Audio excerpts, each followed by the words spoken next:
Habang binabaybay ko ang kahabaan ng MacArthur Highway ay ito ang nangyari.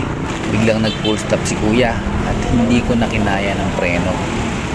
Kaya inabot ko siya. Natamaan ko ng unahang gulong ang kanyang paa. Natamaan ko naman ang side mirror ko yung kanyang top box. Dito nga ay napatingin sa akin si kuya.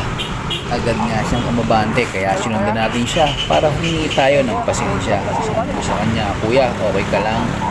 Sagot niya ay okay lang naman. Salamat dahil mabait si kuya at tinanggap niya ang paghingi ko ng pasensya. Saludo ako sa iyo kuya. Sana lahat ng driver o rider ay katulad mo. Hindi yung init kaagad ng ulo. Lesson learned. Humingi agad ng pasensya sa ganitong mga pangyayari.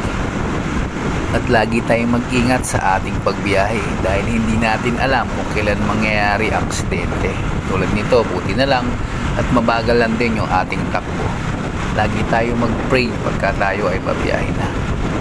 Ride safe always mga paps and God bless.